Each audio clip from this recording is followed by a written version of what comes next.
Bayangkan sejenak. Hidup yang terasa seperti benang kusut. Masalah datang bertubi-tubi. Hati gelisah. Pikiran penuh sesak. Seolah dunia menekan dari segala arah. Kita sering bertanya pada diri sendiri, kenapa hidupku terasa kacau? Kenapa aku tidak bisa menemukan ketenangan? Namun, bila kita mau jujur, kekacauan itu bukan selalu berasal dari luar. Ia sering lahir dari dalam, dari cara kita menafsirkan peristiwa, dari sikap kita menghadapi ujian, dan dari kebiasaan pikiran yang kita biarkan berlarut-larut. Stoikisme mengajarkan bahwa bukan dunia yang perlu kita kendalikan, tapi pikiran. Saat pikiran terarah, hati pun ikut tenang. Disinilah kita diingatkan pada sebuah prinsip sederhana.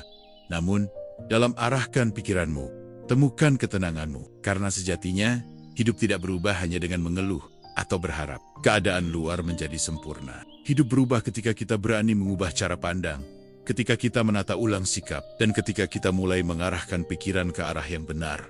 Jadi, jika hari ini hidupmu terasa kacau, jangan buru-buru menyalahkan keadaan. Mari kita belajar bersama bagaimana mengubah kekacauan menjadi keteraturan, kegelisahan menjadi ketenangan, dan masalah menjadi pelajaran berharga. Selamat datang di Arah Mindset. Bayangkan sejenak, hidup ini seperti sebuah ruangan yang penuh dengan barang. Ada yang rapi, ada yang berserakan, ada pula yang tidak pernah kita sentuh namun tetap kita simpan. Suatu ketika, kita masuk ke dalam ruangan itu dan merasa sesak, tidak nyaman, bahkan sulit bernapas. Kita pun berkata, ruangannya kacau, aku tidak bisa hidup tenang di sini. Namun, pernahkah kita bertanya, apakah benar ruangannya yang kacau? Ataukah pikiran kita yang menolak menerima keberadaannya? Banyak orang hidup dengan keyakinan bahwa kekacauan datang dari luar. Dari pekerjaan yang menumpuk, dari pasangan yang sulit dipahami, dari teman yang menusuk dari belakang, dari ekonomi yang tak kunjung membaik, atau dari masa depan yang terasa suram. Kita menunjuk pada faktor-faktor itu, dan dengan cepat berkata, hidupku kacau karena mereka, karena keadaan, karena dunia tidak berpihak. Tapi, mari kita hentikan sejenak alur pikir itu. Stoikisme mengajarkan sebuah kebenaran yang sederhana, namun sulit diterima. Kekacauan sejati tidak datang dari luar, melainkan dari dalam diri kita sendiri. Dari bagaimana kita menafsirkan keadaan, dari cara kita menanggapi peristiwa, dari keyakinan yang kita pilih untuk percayai. Pernahkah kamu perhatikan, dua orang bisa menghadapi situasi yang sama, namun hasilnya berbeda? Seseorang kehilangan pekerjaan, lalu tenggelam dalam putus asa, merasa seluruh hidupnya runtuh. Sementara orang lain, yang mengalami hal persis sama, justru berkata, ini adalah kesempatan untuk memulai lembaran baru. Situasi sama, namun makna yang diambil berbeda. Kekacauan atau ketenangan ternyata bergantung pada cara kita menafsirkan. Inilah mengapa menyadari sumber kekacauan adalah langkah pertama untuk mengubah hidup. Karena selama kita masih yakin bahwa masalah ada di luar, kita akan terus berjuang sia-sia melawan hal-hal yang tak bisa kita kendalikan. Kita akan marah pada orang, pada keadaan, bahkan pada dunia. Tetapi saat kita mulai menyadari bahwa sebagian besar kekacauan sebenarnya lahir dari pikiran kita sendiri, saat itu pula kita menemukan kunci untuk membebaskan diri. Mari kita jujur, betapa sering pikiran kita menciptakan masalah yang lebih besar daripada kenyataan itu sendiri. Kita memikirkan kesalahan kecil yang pernah kita lakukan, lalu mengulang-ulangnya di kepala. Seakan-akan dunia tidak akan pernah melupakan. Kita membayangkan masa depan penuh kegagalan. Padahal, kenyataan belum tentu berjalan seperti itu. Kita menganggap pandangan orang lain adalah penentu harga diri kita. Sehingga satu komentar buruk bisa menghancurkan hari kita. Apakah itu kekacauan dari luar? Tidak. Itu adalah kekacauan dari pikiran yang tidak terarah. Stoikisme mengajarkan, dunia luar adalah sesuatu yang netral. Peristiwa hanya terjadi. Orang datang dan pergi, keberuntungan datang dan pergi, kesenangan datang dan pergi. Yang membuatnya tampak rumit adalah label yang kita berikan. Kita yang menyebut sebuah peristiwa sebagai malapetaka. Kita yang menyebut kehilangan sebagai akhir. Kita yang menyebut kegagalan sebagai tanda kebodohan. Padahal, semuanya hanya peristiwa. Dan peristiwa itu baru menjadi kekacauan ketika kita menolak menerima. Ketika kita menolak melihatnya sebagaimana adanya. Jika kita mau melatih diri, kita akan melihat pola yang sama berulang-ulang. Hidup menjadi kacau karena kita ingin dunia berjalan sesuai dengan keinginan kita. Kita ingin orang lain selalu bersikap baik. Kita ingin rencana berjalan mulus. Kita ingin semua berjalan sesuai dengan harapan kita. Tetapi hidup tidak pernah tunduk pada kemauan kita. Ketika kenyataan berbeda dengan harapan, kita marah, kecewa, gelisah, di sanalah lahir kekacauan batin. Menyadari sumber kekacauan berarti berani mengakui bahwa musuh terbesar bukanlah dunia, bukan orang lain, melainkan pikiran kita sendiri yang menolak kenyataan. Dan pengakuan ini bukan untuk menyalahkan diri, melainkan untuk membebaskan diri. Karena selama kita meletakkan sumber masalah di luar, kita tidak punya kuasa untuk berubah. Tapi ketika kita menyadari sumbernya ada di dalam, tiba-tiba kita menemukan kebebasan. Kita punya pilihan. Kita bisa melatih pikiran. Kita bisa mengubah cara pandang. Kita bisa menemukan ketenangan, bahkan di tengah badai. Ingat, tidak ada badai yang bisa menghancurkanmu jika hatimu tetap teguh. Tidak ada dunia luar yang bisa membuatmu benar-benar kacau jika batinmu kokoh. Bahkan ketika semua tampak hancur, kamu masih bisa berkata pada diri sendiri, "Aku tidak memilih kekacauan. Aku memilih ketenangan." Maka, langkah pertama untuk mengubah hidup yang kacau bukanlah merapikan dunia luar, melainkan merapikan batin. Bukan sibuk mengendalikan orang lain, tetapi mengendalikan pikiran sendiri. Bukan menuntut keadaan berubah, tetapi menata cara kita memandang keadaan. Hidupmu mungkin penuh masalah, tetapi ingatlah, masalah bukanlah sumber kekacauan. Cara kita memperlakukan masalah itulah yang menentukan. Saat kita berhenti menyalahkan luar dan mulai melihat ke dalam, saat itulah jalan menuju ketenangan terbuka. Dan inilah dasar dari semua perjalanan dalam arah mindset. Arahkan pikiranmu, temukan ketenanganmu, karena disitulah letak kekuatanmu yang sejati.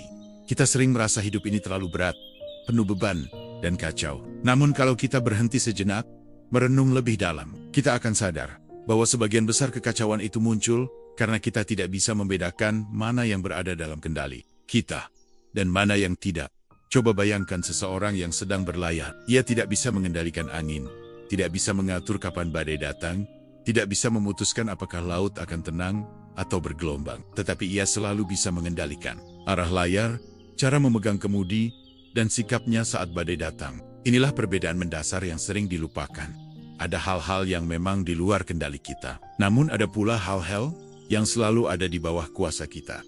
Stoikisme mengajarkan pembagian sederhana, tapi mendalam.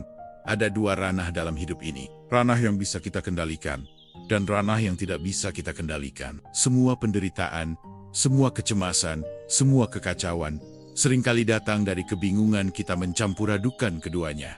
Kita bisa mengendalikan pikiran, keputusan, tindakan, dan sikap kita. Itu sepenuhnya berada dalam kuasa kita. Tetapi kita tidak bisa mengendalikan hasil, tidak bisa mengatur perilaku orang lain, tidak bisa memastikan masa depan berjalan sesuai rencana, bahkan tidak bisa menolak datangnya sakit, usia tua, dan akhirnya kemih. Semua itu ada di luar kendali.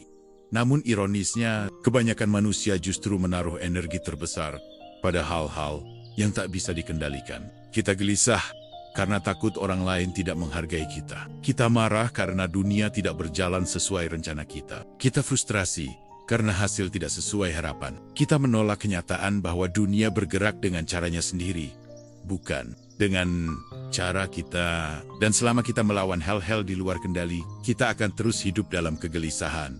Pernahkah kamu memperhatikan bagaimana kita sering membuat diri sendiri sengsara hanya karena menolak menerima hal-hal yang sudah pasti? Kita tahu hujan akan turun, tapi kita marah karena rencana kita terganggu. Kita tahu orang lain punya kebebasan berpikir, tapi kita kecewa karena mereka tidak setuju dengan kita. Kita tahu waktu terus berjalan, tapi kita panik karena tidak bisa menghentikan usia. Semua itu adalah bentuk perlawanan pada hal-hal yang sebenarnya tak mungkin kita atur. Mengapa kita melakukan itu? Karena kita lupa membedakan, kita mengira semua bisa kita kontrol. Kita terjebak dalam ilusi bahwa hidup ini akan tunduk pada keinginan kita. Padahal, semakin kita berusaha mengendalikan hal-hal di luar kuasa kita, semakin besar penderitaan yang kita ciptakan. Lalu bagaimana cara keluar dari lingkaran ini? Dengan latihan sederhana. Setiap kali kita merasa gelisah atau marah, tanyakan pada diri sendiri, apakah ini ada dalam kendaliku atau tidak? Jika ya, lakukan yang terbaik. Jika tidak, lepaskan. Seorang stoik sejati bukanlah orang yang kebal terhadap rasa sakit, tetapi ia tahu batas. Ia tahu bahwa tubuh bisa sakit, tetapi sikapnya menghadapi sakit tetap ada dalam kendali. Ia tahu bahwa orang bisa mengkhianati, tetapi kesetiaan dirinya tetap bisa ia pilih. Ia tahu bahwa dunia bisa berubah sewaktu-waktu, tetapi pikirannya sendiri adalah wilayah yang tak bisa disentuh siapapun kecuali dirinya. Inilah rahasia ketenangan. Saat kita benar-benar menyadari bahwa sebagian besar hal di dunia ini bukan milik kita untuk dikendalikan, kita berhenti melawan yang sia-sia. Kita berhenti membuang energi pada hal-hal yang tak bisa kita ubah. Dan kita mulai fokus pada satu hal yang selalu bisa kita atur, diri kita sendiri. Bayangkan, jika setiap orang benar-benar hidup dengan prinsip ini, kita tidak lagi tersiksa karena orang lain tidak sesuai harapan. Kita tidak lagi terjebak dalam rasa cemas tentang masa depan. Kita tidak lagi hancur karena hasil tak sesuai rencana. Kita hanya melakukan yang terbaik pada hal-hal yang bisa kita kuasai, lalu melepaskan sisanya kepada alam, kepada waktu, kepada kehidupan itu sendiri.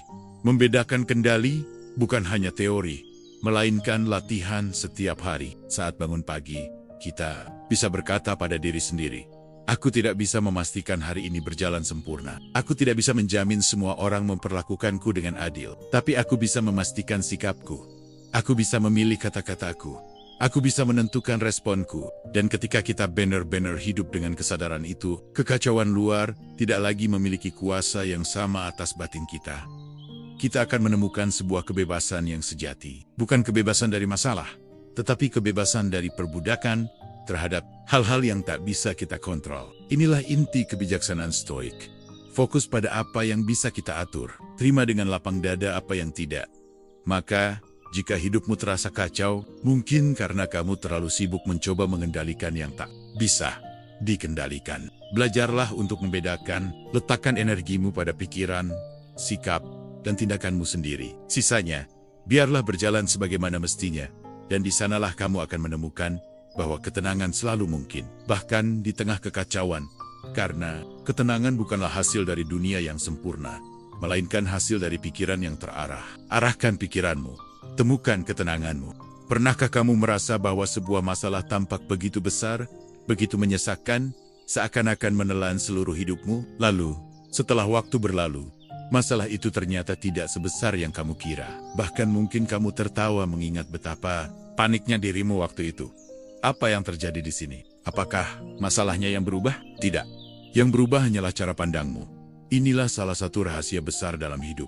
Masalah seringkali tidak sebesar yang kita bayangkan. Tetapi kitalah yang memperbesarnya. Sama seperti kaca pembesar. Sudut pandang bisa membuat sesuatu tampak lebih menakutkan daripada kenyataannya.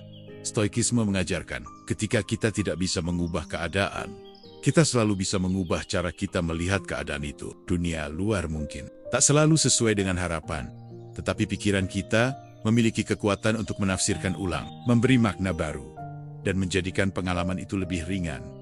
Bayangkan sebuah batu besar yang menghalangi jalanmu. Jika kamu melihatnya sebagai penghalang, kamu akan berhenti, marah, dan merasa jalan hidupmu buntu. Tetapi jika kamu melihatnya sebagai tantangan, maka batu itu berubah menjadi peluang untuk menguatkan ototmu, melatih kecerdikanmu, dan membentuk karaktermu. Bata yang sama, makna yang berbeda. Dan makna itulah yang akan menentukan apakah kamu akan tumbuh atau menyerah.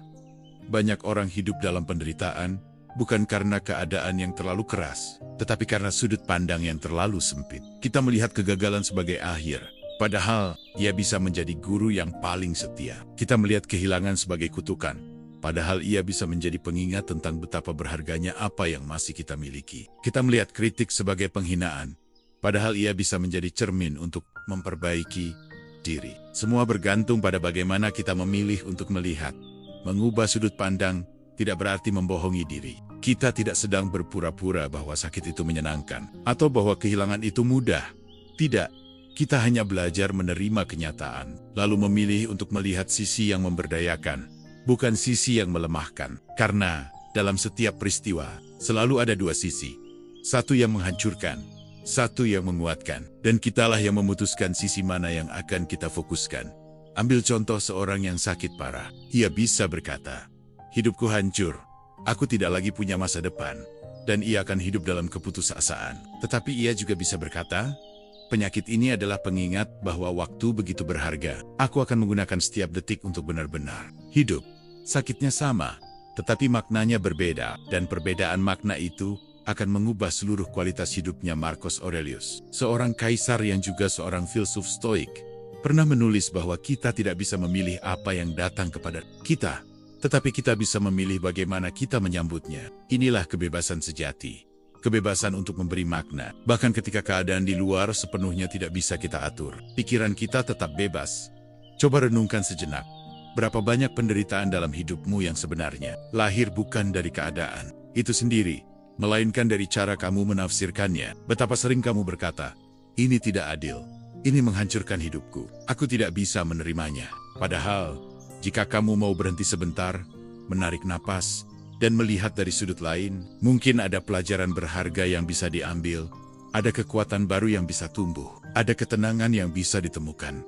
Mengubah sudut pandang bukanlah sekali jadi. Ia adalah latihan harian. Setiap kali sesuatu terjadi, tanyakan pada diri sendiri, apakah aku bisa melihat ini dengan cara lain? Apakah ada makna yang bisa kuambil di balik kejadian ini? Dan semakin sering kamu berlatih, semakin mudah kamu menemukan sisi positif. Bahkan dalam keadaan yang paling sulit sekalipun, hidup ini pada dasarnya adalah serangkaian peristiwa netral. Kitalah yang menempelkan label, baik, buruk, menyenangkan, menyakitkan. Dan begitu kita sadar bahwa label itu lahir dari pikiran kita, kita menyadari pula bahwa kita punya kebebasan untuk memberi label yang berbeda.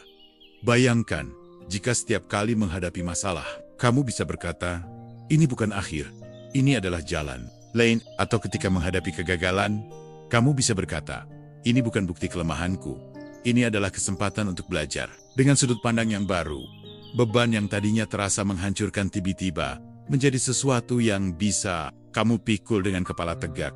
Inilah kekuatan mengubah sudut pandang. Ia tidak menghapus masalah, tetapi ia mengubah hubunganmu dengan masalah itu. Ia tidak menghilangkan kesulitan, tetapi ia mengubah cara kamu melangkah di dalamnya. Dan seringkali, perubahan kecil dalam cara melihat akan membawa perubahan besar dalam cara hidup. Maka, jika hidupmu terasa kacau, jangan buru-buru menyalahkan keadaan. Cobalah ubah sudut pandangmu. Lihatlah dengan mata yang baru, dan kamu akan terkejut betapa banyak ketenangan yang bisa kamu temukan hanya dengan menggeser cara pandangmu. Karena pada akhirnya, ketenangan bukanlah milik orang yang hidup tanpa masalah. Ketenangan adalah milik orang yang mampu melihat masalah dari sudut yang lebih bijaksana. Arahkan pikiranmu, temukan ketenanganmu. Pikiran manusia itu ibarat ladang. Apa yang kita tanam di dalamnya, itulah yang akan tumbuh dan memengaruhi hidup kita. Jika kita menanam benih kebaikan, benih syukur, benih ketenangan, maka buah yang lahir adalah kedamaian. Tetapi jika kita membiarkan benih kebencian, ketakutan, dan pikiran negatif tumbuh liar, maka ladang pikiran kita akan dipenuhi duri yang melukai diri kita sendiri. Masalahnya, banyak orang tidak sadar bahwa mereka telah membiarkan ladangnya tumbuh liar. Mereka tidak memilih benih yang mereka tanam. Mereka hanya membiarkan apapun yang datang, rasa cemas, rasa takut, rasa iri, amarah tumbuh begitu saja, hingga akhirnya hidup mereka terasa penuh kekacauan. Stoikisme menekankan bahwa kebebasan sejati bukanlah kebebasan melakukan apa saja, melainkan kebebasan mengendalikan pikiran kita. Dan itu membutuhkan disiplin. Sama seperti tubuh yang butuh latihan agar kuat, pikiran juga butuh latihan agar terarah. Tanpa disiplin, pikiran akan menjadi tuan yang kejam. Tetapi dengan disiplin, ia bisa menjadi sahabat yang bijaksana. Coba kita renungkan sejenak. Berapa kali dalam sehari kita terjebak dalam pola berpikir negatif? Kita bangun pagi, lalu pikiran langsung berkata, "Hari ini pasti berat. Aku tidak akan sanggup." Kita melihat orang lain berhasil, lalu pikiran berbisik, "Aku tidak akan pernah bisa seperti itu." Kita melakukan kesalahan kecil, lalu pikiran menghakimi, "Aku memang bodoh. Aku selalu gagal." Pikiran-pikiran ini tampak sepele, tapi perlahan mereka membentuk keyakinan, dan keyakinan itu menjadi kenyataan yang kita hidupi. Inilah mengapa disiplin pikiran itu penting. Karena jika kita tidak menata ulang pola berpikir kita akan terus hidup sebagai tawanan dari bisikan negatif yang kita ciptakan sendiri. Bagaimana cara melatih disiplin pikiran? Pertama-tama, dengan kesadaran, kita harus mulai peka terhadap apa yang kita pikirkan. Banyak orang tidak pernah berhenti sejenak untuk memperhatikan isi kepalanya sendiri. Mereka hanya bereaksi, terbawa arus, tanpa sadar bahwa yang membuat mereka menderita adalah pikiran mereka sendiri. Ketika pikiran negatif muncul, jangan langsung percaya begitu saja. Tanyakan, Apakah ini benar? Atau hanya cerita yang diciptakan? Pikir. Misalnya, ketika pikiran berkata, aku gagal, berarti aku tidak berguna. Kita bisa melawan dengan bertanya, apakah satu kegagalan benar-benar membuatku tidak berguna? Atau ini hanya persepsi yang berlebihan? Dengan begitu, kita mulai mengambil jarak dari pikiran dan tidak lagi diperbudak olehnya. Langkah berikutnya adalah mengganti pola lama dengan pola baru. Setiap kali pikiran negatif muncul, kita bisa melatih diri untuk mengubah narasinya. Dari aku tidak mampu, menjadi aku sedang belajar. Dari aku selalu gagal, menjadi aku sedang berproses. Dari hidupku kacau, menjadi aku sedang mencari arah baru. Ini bukan sekadar kata-kata indah, tetapi cara untuk menata ulang pola berpikir sehingga kita lebih kuat menghadapi kenyataan. Disiplin pikiran juga berarti berlatih untuk tidak terjebak dalam overthinking. Pikiran manusia cenderung memutar ulang masa lalu atau mencemaskan masa depan. Padahal yang benar-benar kita miliki hanyalah saat ini. Marcus Aurelius pernah berkata, jika kamu gelisah akan masa depan, ingatlah, kamu akan menghadapinya dengan akal yang sama yang kamu gunakan hari ini. Artinya, berhentilah hidup dalam bayangan yang belum terjadi. Fokuslah pada apa yang bisa dilakukan sekarang. Penting juga untuk menyadari bahwa pikiran negatif bukanlah musuh yang harus dihapus, melainkan tamu yang bisa kita kelola. Ia akan selalu datang, tetapi kita tidak harus memberi tempat istimewa. Sama seperti seseorang yang mengetuk pintu rumahmu, kamu bisa memilih apakah akan membiarkannya masuk atau membiarkannya pergi. Demikian pula dengan pikiran negatif. Latihan disiplin, pikiran bisa sederhana. Misalnya, setiap kali bangun pagi, kita bisa menetapkan niat.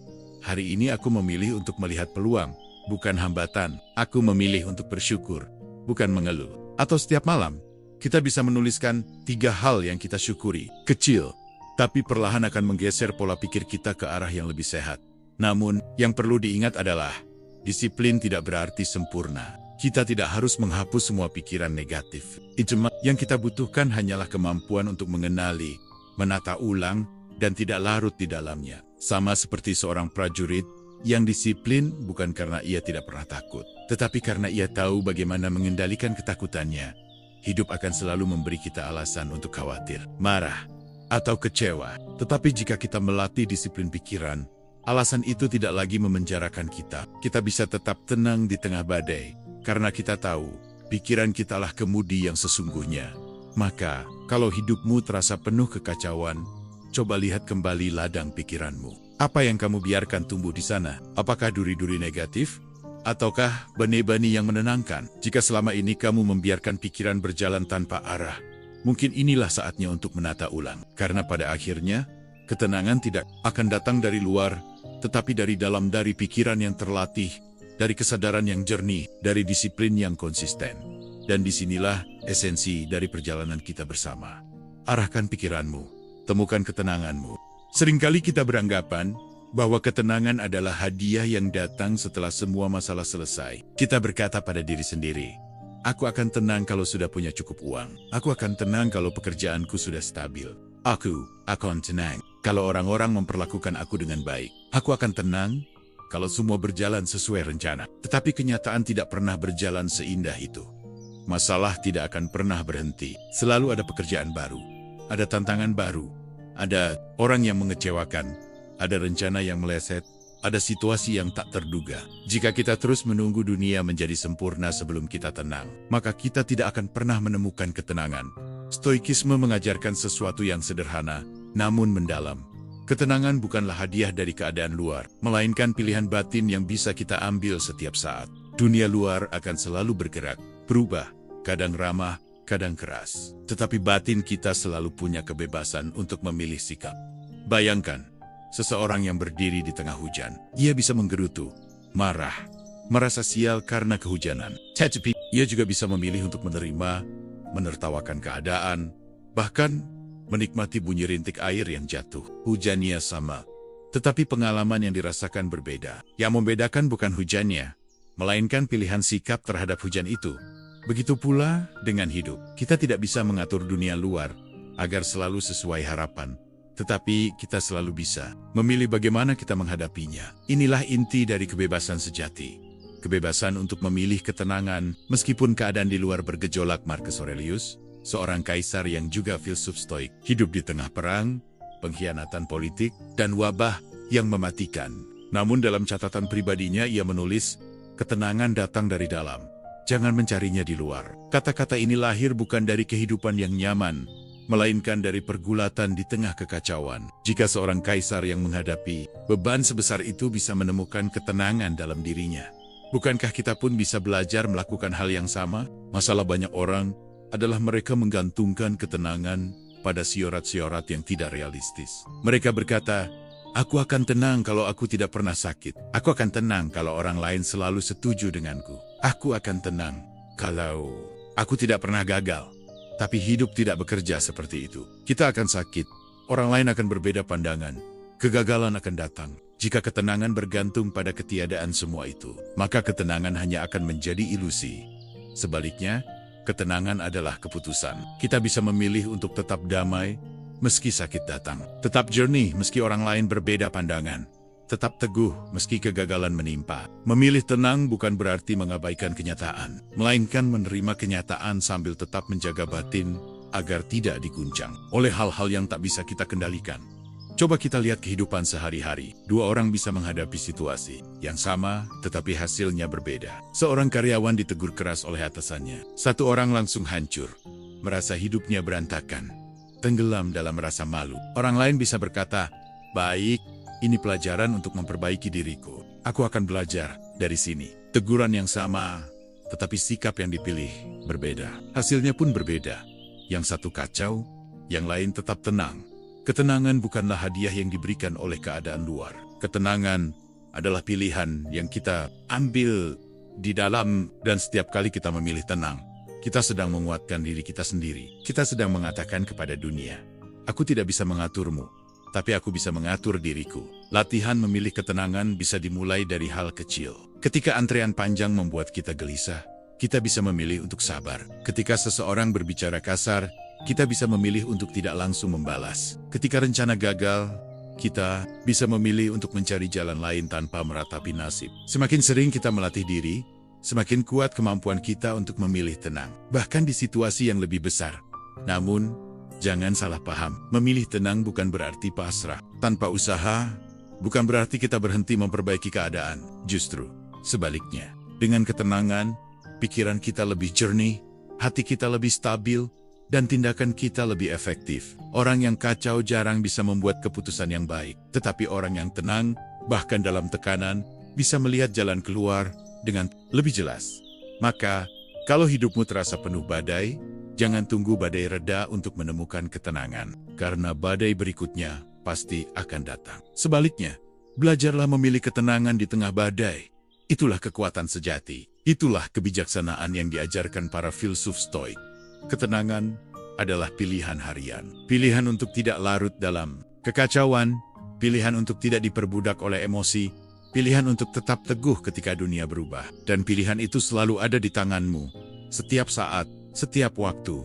Jadi, jangan lagi menunggu hadiah dari keadaan luar. Mulailah mengambil keputusan dari dalam. Katakan pada dirimu sendiri, aku memilih tenang. Apapun yang terjadi, aku memilih tenang. Dan ketika pilihan itu sudah menjadi kebiasaan, kamu akan menyadari bahwa ketenangan bukan lagi sesuatu yang jauh, melainkan sesuatu yang selalu bisa kamu temukan, kapanpun, dimanapun.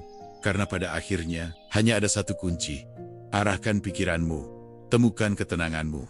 Hidup seringkali tidak berjalan sesuai dengan rencana kita. Kita ingin sesuatu terjadi, tetapi kenyataan memilih jalan lain. Kita berharap orang lain bersikap baik, tetapi justru mendapat perlakuan sebaliknya. Kita bermimpi tentang hari esok yang indah, namun tiba-tiba badai datang tanpa permisi. Di saat-saat seperti itu, banyak orang memilih untuk melawan kenyataan. Mereka berkata, seharusnya tidak begini, seharusnya tidak terjadi, aku tidak bisa menerima ini. Dan disitulah penderitaan bertambah, bukan hanya karena kenyataannya sulit, tetapi karena kita menolak menerimanya.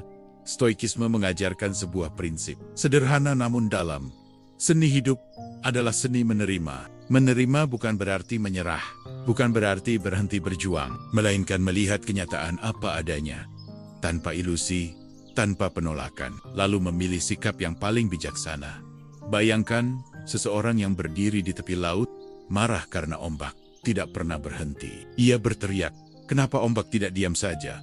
Kenapa laut tidak bisa tenang sesuai keinginanku? Tentu saja, teriakannya sia-sia. Ombak tidak akan pernah tunduk pada suaranya. Namun, orang yang bijak tahu bahwa laut memang begitu adanya. Ia menerima kenyataan bahwa ombak akan datang dan pergi. Dengan menerima, ia tidak lagi melawan yang mustahil. Ia bisa belajar berenang atau membangun kapal untuk berlayar di atasnya. Begitulah hidup. Ada hal-hal yang tidak bisa kita ubah. Masa lalu, kematian, perubahan yang datang begitu saja. Bahkan pikiran dan sikap orang lain. Semakin kita melawan hal-hal yang sudah pasti, semakin besar penderitaan kita. Tetapi ketika kita berani berkata, inilah kenyataannya, aku menerimanya. Tiba-tiba ada ruang lega dalam hati. Penerimaan bukan kelemahan, tetapi kekuatan. Hanya orang yang kuat yang mampu menatap kenyataan tanpa mengalihkan pandangan. Hanya orang yang berani yang bisa berkata, ya, ini memang sulit, tetapi beginilah adanya. Dengan menerima, kita berhenti membuang energi untuk melawan hal yang tidak bisa diubah, dan mulai menggunakan energi itu untuk menata sikap, mencari solusi, atau sekadar menjaga ketenangan batin. Coba kita renungkan, berapa banyak waktu dalam hidup kita terbuang karena menolak realitas. Kita mengeluh tentang masa lalu yang tak bisa diulang. Kita marah pada orang yang tidak sesuai harapan. Kita cemas tentang masa depan yang belum tentu terjadi. Semua itu adalah bentuk penolakan terhadap kenyataan. Dan semakin kita menolak, semakin kita terikat pada penderitaan. Marcus Aurelius pernah menulis, terimalah segala sesuatu yang datang kepadamu, karena memang ditakdirkan untukmu. Dan benang takdir itu dijalin bersama denganmu sejak awal. Kalimat ini bukan mengajak kita untuk pasrah buta, tetapi untuk melihat bahwa setiap kejadian memiliki tempatnya dalam alur kehidupan. Apapun yang datang, datang karena memang harus terjadi. Penerimaan bukan berarti kita tidak boleh sedih atau kecewa. Emosi adalah bagian dari manusia. Tetapi yang membedakan adalah, setelah kesedihan itu datang, apakah kita akan terus-menerus melawan? Ataukah kita memilih untuk berdamai dengan kenyataan? Orang yang tidak menerima akan terus hidup dalam luka yang sama, mengulang-ulang penderitaan. Orang yang menerima akan melewati luka itu, dan menemukan kekuatan baru di baliknya. Mari kita ambil contoh sederhana. Jika cuaca hujan deras, kita punya dua pilihan. Mengutuk hujan, atau membawa payung. Mengutuk tidak akan menghentikan hujan, tetapi membawa payung akan membuat kita tetap bisa melangkah. Begitu juga dengan realitas hidup. Kita bisa mengutuknya, atau kita bisa menerimanya, lalu mencari cara untuk tetap berjalan. Hidup ini penuh kejutan, kadang manis, kadang pahit. Tetapi ketenangan hanya mungkin ditemukan ketika kita mampu berkata, aku menerima apa yang ada, bukan apa yang kuinginkan. Karena semakin kita menerima, semakin kita bebas. Bebas dari pertarungan sial-sial dengan kenyataan, bebas dari luka yang tak kunjung sembuh, bebas dari rasa gelisah yang kita ciptakan sendiri. Namun, penting juga untuk diingat, menerima bukan berarti berhenti berusaha. Justru dengan menerima, kita bisa berusaha dengan lebih jernih. Misalnya, menerima bahwa kegagalan adalah bagian dari hidup tidak membuat kita berhenti mencoba, melainkan membuat kita lebih bijak saat mencoba lagi. Menerima bahwa orang lain punya sifat yang berbeda tidak berarti kita pasrah, tetapi berarti kita memilih cara yang tepat untuk berhubungan dengan mereka. Penerimaan adalah titik awal dari perubahan yang sejati. Karena bagaimana mungkin kita bisa mengubah sesuatu jika kita bahkan tidak mau mengakui keberadaannya? Dengan menerima, kita berkata, inilah tanah tempatku berpijak. Dari sini aku akan melangkah. Maka, jika hidupmu terasa kacau, mungkin karena kamu terlalu sibuk melawan kenyataan. Berhentilah sebentar. Tarik napas. Katakan pada dirimu sendiri, inilah yang terjadi. Aku menerimanya. Dan dari sini, aku akan melangkah. Karena pada akhirnya, ketenangan bukan milik mereka yang bisa mengendalikan dunia, tetapi milik mereka yang mampu berdamai dengan kenyataan. Arahkan pikiranmu. Temukan ketenanganmu. Setiap manusia punya emosi. Kita bisa marah, sedih, kecewa, cemas, atau takut. Itu adalah bagian alami dari diri kita. Emosi bukan musuh. Ia adalah penanda bahwa kita masih hidup. Tetapi masalahnya, banyak orang tidak hidup bersama emosinya, melainkan hidup diperbudak oleh emosinya. Berapa kali kita menyesal karena berkata sesuatu yang menyakitkan saat sedang marah? Berapa kali kita mengambil keputusan buruk karena diliputi panik dan ketakutan? Berapa kali kita membiarkan rasa iri atau dendam merusak ketenangan kita sendiri? Semua itu terjadi bukan karena emosi itu ada, tetapi karena kita tidak mampu mengendalikannya. Stoikisme mengajarkan bahwa mengendalikan emosi bukan berarti membuang atau menekan emosi. Bukan berarti kita harus menjadi dingin seperti batu. Sebaliknya, stoikisme mengajak kita untuk mengenali emosi, memahami asal-usulnya, lalu mengarahkan bagaimana kita menanggapinya. Kita bukan budak dari emosi. Kita adalah pengemudi yang bisa menentukan arah. Bayangkan, emosi seperti seekor kuda. Liar, ia punya tenaga besar, bisa membawa kita berlari jauh. Tetapi jika kita biarkan tanpa kendali, ia bisa menyeret kita ke jurang. Namun, jika kita tahu cara memegang kendali, kuda itu akan menjadi kekuatan yang luar biasa. Begitulah emosi. Beast menghancurkan kita jika dibiarkan liar, tetapi bisa memperkuat kita jika diarahkan dengan benar. Coba kita lihat lebih dekat. Marah. Misalnya, marah muncul ketika sesuatu tidak sesuai dengan harapan. Tetapi seringkali, kemarahan itu meledak, bukan karena keadaan, melainkan karena kita memilih untuk membiarkannya tumbuh. Kita merasa dilukai, lalu membiarkan pikiran kita mengulang-ulang kejadian itu, hingga api kecil berubah menjadi kebakaran besar. Jika kita berhenti sejenak, menarik napas dan bertanya, apakah marah ini akan membawa solusi, atau hanya menambah mesra? Mungkin kita akan lebih bijak dalam respons. Atau rasa takut. Takut adalah emosi alami yang melindungi kita. Tetapi jika kita membiarkannya menguasai, rasa takut bisa melumpuhkan langkah kita. Kita tidak berani mencoba, tidak berani melangkah, hanya karena bayangan buruk yang belum tentu terjadi. Padahal, dengan sedikit keberanian untuk tetap bergerak meski takut, kita akan menemukan bahwa banyak dari ketakutan itu hanyalah ilusi. Mengendalikan emosi berarti memberi jarak antara stimulus dan respons. Ada sebuah jeda kecil di antara apa yang terjadi dan bagaimana kita menanggapinya. Dan di sanalah letak kebebasan kita. Orang yang bijak bukanlah orang yang tidak pernah marah, tidak pernah sedih, atau tidak pernah takut. Orang bijak adalah orang yang mampu memilih respon yang tepat meski emosi itu hadir. Marcus Aurelius pernah menulis, kemarahan dan kesedihan jauh lebih menyakitkan daripada hal yang menyebabkannya. Kata-kata ini mengingatkan kita bahwa sering kali penderitaan terbesar bukan datang dari kejadian itu sendiri, tetapi dari cara kita membiarkan emosi mengambil alih diri kita. Coba kita pikirkan, seseorang mungkin menghina kita sekali. Itu menyakitkan ya, tetapi jika kita terus mengulang-ulang hinaan itu di kepala, marah setiap kali mengingatnya, bukankah kita sedang menghina diri kita berkali-kali lipat? Orang itu melukai sekali. Tetapi, kita melukai diri sendiri puluhan kali. Inilah yang terjadi ketika kita dipenjara oleh emosi. Lalu bagaimana melatih diri untuk tidak jadi tawanan emosi? Ada beberapa cara sederhana. Pertama, dengan kesadaran. Saat emosi muncul, akui keberadaannya. Katakan pada diri sendiri, aku sedang marah, aku sedang takut, aku sedang sedih. Kesadaran ini membuat kita tidak larut, tetapi berdiri selangkah di luar emosi itu. Kedua, beri waktu. Jangan langsung bereaksi, ambil jeda, tarik napas, atau bahkan tinggalkan sebentar situasi yang memicu emosi. Seringkali, hanya dengan memberi waktu, intensitas emosi akan mereda dan pikiran menjadi lebih jernih.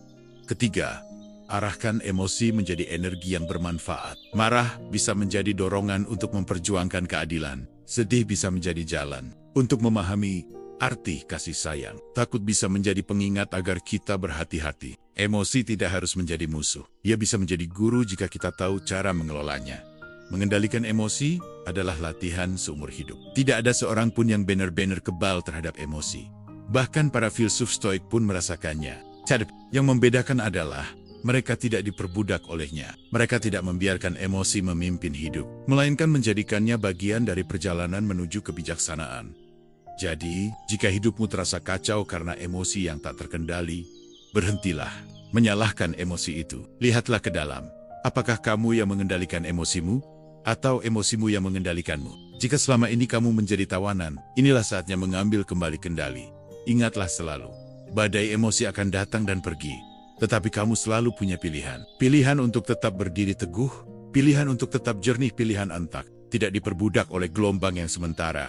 Dan di sanalah ketenangan bisa ditemukan. Karena ketenangan bukan berarti tanpa emosi, tetapi berarti tidak dipenjara olehnya. Arahkan pikiranmu, temukan ketenanganmu. Hidup tidak pernah sepenuhnya rapi. Kita sering berharap semuanya berjalan sesuai rencana, tetapi kenyataan justru penuh dengan kejutan. Ada masa ketika kita merasa segala sesuatu berantakan, pekerjaan tidak menentu, hubungan retak, impian gagal, atau tubuh jatuh sakit. Di saat-saat itu kita sering bertanya, kenapa harus aku?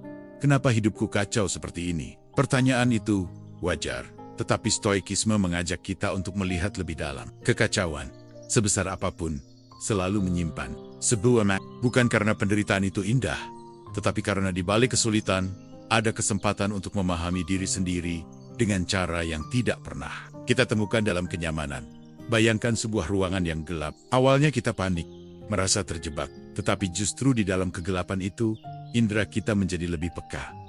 Kita mulai mendengar suara yang sebelumnya tak terdengar. Kita belajar meraba jalan, menemukan arah. Kekacauan dalam hidup bekerja dengan cara yang sama. Ia memaksa kita untuk memperhatikan hal-hal yang biasanya kita abaikan. Kita sering berpikir bahwa hidup yang baik adalah hidup yang mulus, tanpa gangguan. Padahal, justru dalam kekacauanlah kita benar-benar ditempa. Karakter tidak dibentuk ketika semuanya berjalan lancar, melainkan ketika kita harus berdiri tegak di tengah badai. Marcus Aurelius pernah menulis, halangan bagi tindakan menjadi jalan bagi tindakan. Apa yang menghalangi menjadi jalan. Artinya, kekacauan bukan hanya rintangan, tetapi bisa menjadi jembatan. Apa yang tampak sebagai hambatan hari ini bisa jadi adalah pintu menuju kebijaksanaan yang lebih dalam. Mari kita ambil contoh sederhana. Seseorang kehilangan pekerjaannya. Sekilas, itu adalah kekacauan besar. Namun, jika ia berani melihat lebih jauh, mungkin di sanalah ia menemukan panggilan hidup yang lebih sesuai dengan dirinya. Atau seseorang yang mengalami kegagalan dalam hubungan. Rasa sakit itu memang nyata, tetapi bisa menjadi kesempatan untuk belajar tentang cinta yang lebih dewasa. Atau tentang harga diri yang sebelumnya ia abaikan. Kekacauan membuka ruang bagi pertumbuhan. Ia memaksa kita untuk mengajukan pertanyaan-pertanyaan penting. Apa yang benar-benar berharga dalam hidupku? Apa yang selama ini kuabaikan?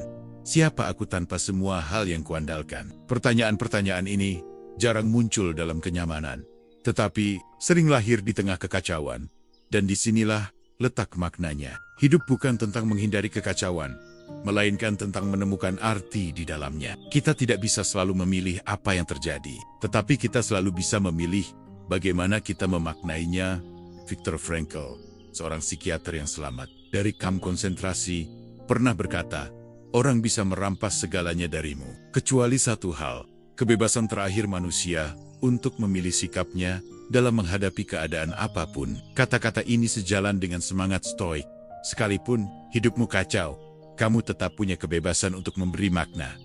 Mungkin kamu sedang melalui masa sulit sekarang, segalanya terasa berantakan, dan kamu tidak tahu harus bagaimana. Cobalah tanyakan pada dirimu, apa yang bisa kupelajari dari ini? Bagaimana aku bisa menjadi lebih kuat, lebih bijak, atau lebih manusiawi karena pengalaman ini? Kekacauan bisa mengajarkan kita banyak hal. Ia mengingatkan kita bahwa kita tidak sepenuhnya berkuasa, sehingga melatih kerendahan hati. Ia memperlihatkan siapa yang benar-benar peduli pada kita, sehingga mengajarkan tentang cinta dan persahabatan. Ia menyingkirkan hal-hal yang semu, sehingga kita bisa lebih fokus pada yang benar-benar penting. Dan seringkali, setelah kita melewati badai, kita menoleh ke belakang dan menyadari, justru masa-masa kacau itulah yang membuat kita menjadi diri kita hari ini. Tanpa luka itu, kita tidak akan sekuat sekarang. Tanpa kegagalan itu, kita tidak akan sebijak sekarang. Tanpa kehilangan itu, kita tidak akan benar-benar mengerti arti memiliki. Jadi, jangan buru-buru mengutuk kekacauan. Jangan hanya melihatnya sebagai hukuman. Lihatlah ia sebagai guru yang keras. Tetapi jujur, ia datang bukan untuk menghancurkanmu, tetapi untuk membentukmu. Hidup yang tenang bukan berarti hidup tanpa badai, melainkan hidup dengan pandangan baru, bahwa badai juga punya makna. Jika hari ini hidupmu terasa kacau, tanyakanlah, makna apa yang bisa kutemukan di dalamnya? Karena saat kamu mampu memberi makna pada kekacauan, kamu tidak lagi jadi korbannya. Kamu menjadi pemimpin bagi dirimu sendiri. Dan di sanalah kebebasan sejati lahir. Arahkan pikiranmu, temukan ketenanganmu. Kehidupan modern seringkali begitu bising. Notifikasi tidak berhenti berdenting. Pekerjaan menumpuk, kewajiban sosial datang bertubi-tubi. Kita terus bergerak, seolah ada yang mengejar, sampai-sampai lupa berhenti sejenak untuk bernapas. Akibat, pikiran jadi kacau, hati gelisah, dan tubuh pun ikut lelah. Padahal, manusia butuh keteraturan kecil dalam hidupnya. Kita mungkin tidak bisa mengendalikan dunia luar yang penuh ketidakpastian, tetapi kita bisa menciptakan oase kecil di dalam keseharian. Dan disitulah pentingnya membangun rutinitas yang menenangkan. Stoikisme mengajarkan, ketenangan bukanlah sesuatu yang datang secara kebetulan. Ia adalah buah dari latihan, dari disiplin, dari kebiasaan yang dijaga dengan sadar. Sama seperti tubuh yang sehat butuh olahraga teratur. Jiwa yang tenang juga butuh rutinitas yang mendukung. Rutinitas yang menenangkan tidak harus megah. Ia sederhana, tetapi konsisten. Bisa berupa kebiasaan kecil yang menjadi jangkar, yang membuat kita kembali pada diri sendiri di tengah arus kehidupan yang kacau. Bayangkan, seperti seorang pelaut. Laut mungkin bergelora, angin bisa berubah arah kapan saja. Tetapi selama ia punya jangkar yang kuat, kapalnya tidak akan hanyut begitu saja. Rutinitas adalah jangkar kita. Apa saja bentuk rutinitas itu? Mari kita bahas. Pertama, rutinitas pagi. Cara kita memulai hari sangat menentukan arah pikiran sepanjang hari. Banyak orang langsung meraih ponsel begitu bangun, lalu membiarkan dirinya dibanjiri notifikasi, berita, atau media sosial. Tidak heran jika kepala terasa penuh, bahkan sebelum hari benar-benar dimulai. Cobalah ubah kebiasaan itu. Mulailah dengan sesuatu yang sederhana. Duduk sejenak, menarik napas dalam, menuliskan 3 hal yang kamu syukuri, atau membaca kutipan bijak yang menenangkan. Dengan begitu, pikiranmu lebih terarah sebelum menghadapi dunia luar. Kedua, rutinitas jeda di tengah hari. Hidup sering menekan kita dengan pekerjaan tanpa henti. Tapi ingatlah, manusia bukan mesin. Kita butuh berhenti, walau hanya sebentar. Sisihkan waktu 5 menit untuk keluar, melihat langit, atau sekadar minum air dengan tenang. Hal kecil seperti ini mengingatkan kita bahwa kendali bukan di luar sana, tapi di dalam diri. Ketiga, rutinitas malam. Saat hari berakhir, kita butuh ritual untuk menutup pikiran. Marcus Aurelius, dalam catatan pribadinya, sering menulis refleksi tentang hari yang telah berlalu. Apa yang sudah baik, apa yang bisa diperbaiki, dan apa yang perlu dilepaskan. Kita bisa meniru itu dengan menulis jurnal singkat, atau merenung dalam diam. Biarkan pikiran beristirahat, agar tidur pun lebih dalam. Selain itu, rutinitas menenangkan juga bisa berbentuk latihan fisik sederhana, seperti berjalan kaki, berolahraga ringan, atau bermeditasi. Tubuh yang terjaga akan membantu pikiran lebih stabil. Tidak perlu hal rumit, yang penting adalah konsistensi. Rutinitas ini bukan tentang memaksakan kesempurnaan, melainkan tentang memberi diri kita ruang untuk bernapas di tengah hiruk pikuk. Ia adalah cara untuk berkata pada diri sendiri, aku berhak atas ketenangan. Aku berhak menjaga diriku. Dan jangan lupakan satu hal, rutinitas bukan sekadar aktivitas luar, tetapi juga latihan batin. Misalnya, membiasakan diri untuk tidak langsung bereaksi saat marah, atau melatih pikiran untuk bersyukur di tengah masalah. Inilah rutinitas mental yang membuat kita tidak mudah goyah.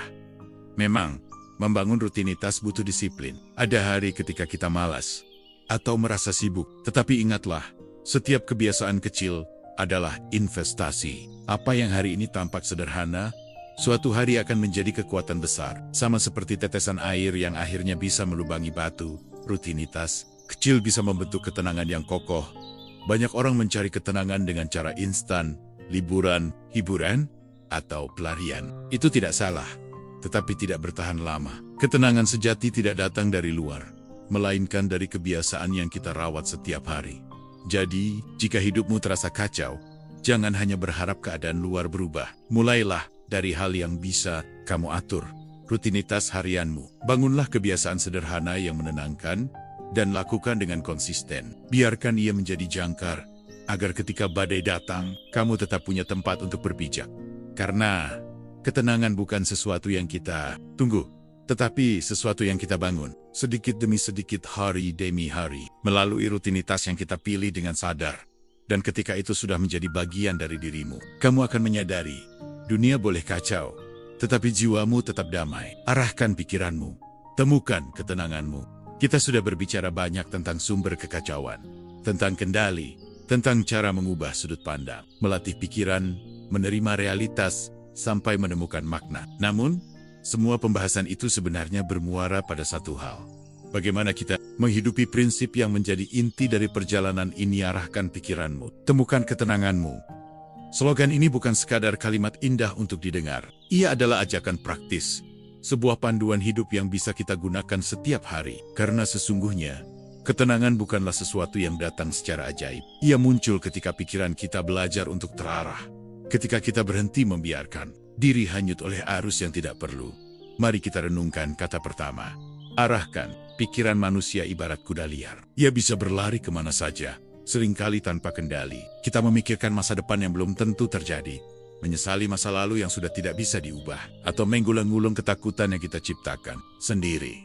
Tidak heran jika hati gelisah. Maka tugas pertama kita adalah mengambil kendali atas pikiran itu, bukan dengan menekannya, tetapi dengan mengarahkannya. Sama seperti kusir yang tidak memukul kudanya agar berhenti, melainkan memegang kendali agar ia berlari ke jalan yang tepat.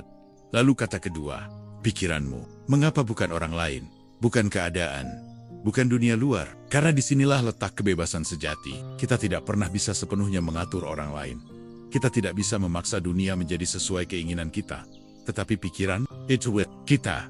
Pikiran adalah ruang pribadi yang tidak bisa disentuh siapapun, kecuali kita sendiri. Ketika kita belajar menjaga ruang itu, kita menemukan benteng yang kokoh, meskipun dunia di luar sedang berguncang. Dan akhirnya, temukan ketenanganmu. Perhatikan kata temukan. Ia mengisyaratkan bahwa ketenangan sudah ada di dalam diri, hanya tertutup oleh kebisingan. Sama seperti air yang jernih di dasar sumur Ea selalu ada, tetapi butuh usaha untuk menggali. Ketenangan bukan hadiah dari luar, bukan sesuatu yang diberikan orang lain. Ia adalah sesuatu yang kita temukan sendiri. Ketika pikiran diarahkan dengan benar, menghidupi slogan ini berarti menjadikannya lensa dalam keseharian. Misalnya, ketika menghadapi masalah di pekerjaan, kita bisa bertanya, apakah pikiranku sedang kusut karena situasi, atau karena aku belum mengarahkannya dengan baik? Saat kita merasa marah kepada seseorang, kita bisa berhenti sejenak dan berkata, apakah aku ingin membiarkan emosiku menguasai, atau aku memilih mengarahkan pikiran untuk merespons dengan bijak? Menghidupi slogan ini juga berarti membiasakan diri untuk kembali pada inti. Setiap kali hidup terasa kacau, bukannya menolak perasaan, tapi menyadari bahwa kita selalu punya pilihan. Membiarkan pikiran terseret, atau mengambil kendali atas arah yang ia tuju. Bayangkan jika setiap orang benar-benar menghidupi prinsip ini. Dunia memang tidak akan menjadi sempurna, tetapi kita akan memiliki lebih banyak manusia yang tenang, lebih banyak jiwa yang tidak mudah dikendalikan oleh ketakutan atau amarah. Dan mungkin, dengan sendirinya, dunia akan sedikit lebih damai. Namun, jangan bayangkan menghidupi slogan ini berarti hidup tanpa masalah. Kekacauan akan tetap ada. Perasaan sakit hati, kehilangan, kegagalan, semua itu bagian dari kehidupan. Tetapi perbedaannya, kita tidak lagi dikendalikan olehnya. Kita yang memilih bagaimana menanggapi. Kita yang mengarahkan pikiran ke arah yang menenangkan. Seperti seorang pelaut yang tidak bisa mengatur arah angin, tetapi bisa menyesuaikan layarnya. Atau seperti seorang pemanah yang tidak bisa mengendalikan arah angin, tetapi bisa mengendalikan bidikannya. Begitu juga kita mungkin tidak bisa mengendalikan dunia, tetapi kita bisa mengendalikan arah pikiran kita pada akhirnya. Slogan ini adalah undangan untuk berhenti hidup dengan autopilot. Undangan untuk mengambil kembali kendali atas pikiran yang sering berkeliaran tanpa arah. Dan melalui itu, kita menemukan sesuatu yang selalu kita cari, ketenangan. Jadi, ketika lain kali hidup terasa kacau, ingatlah, dunia luar tidak pernah sepenuhnya dalam kendali kita. Tetapi pikiran, itu selalu bisa kita arahkan. Dan di sanalah letak kekuatan, di sanalah letak kebebasan, di sanalah letak ketenangan. Hidup ini tidak akan pernah benar-benar bebas dari badai. Tetapi selama kita tahu cara mengarahkan pikiran, kita akan selalu bisa menemukan pelabuhan yang tenang di dalam diri sendiri. Arahkan pikiranmu. Temukan ketenanganmu. Jika apa yang baru saja kamu dengar memberi ketenangan, membuka sudut pandang baru, atau sekadar mengingatkanmu untuk kembali pada diri sendiri, maka jangan berhenti di sini. Masih banyak perjalanan yang bisa kita lalui bersama tentang bagaimana mengelola pikiran, menjaga hati, dan menemukan kedamaian di tengah dunia yang terus bergerak. Di arah mindset, kita percaya bahwa ketenangan bukanlah hal yang jauh. Ia ada di dalam diri, menunggu untuk ditemukan. Dan setiap kali kita belajar mengarahkan pikiran, kita melangkah satu langkah lebih dekat ke sana. Jadi, jika kamu ingin terus memperdalam cara berpikir yang lebih tenang, lebih jernih, dan lebih bijak, pastikan untuk mengikuti channel ini. Jangan lupa bagikan juga kepada orang-orang yang kamu sayangi. Siapa tahu, mereka juga sedang membutuhkan arah baru untuk pikiran mereka. Sampai bertemu di pembahasan berikutnya. Ingatlah selalu, arahkan pikiranmu, temukan ketenanganmu.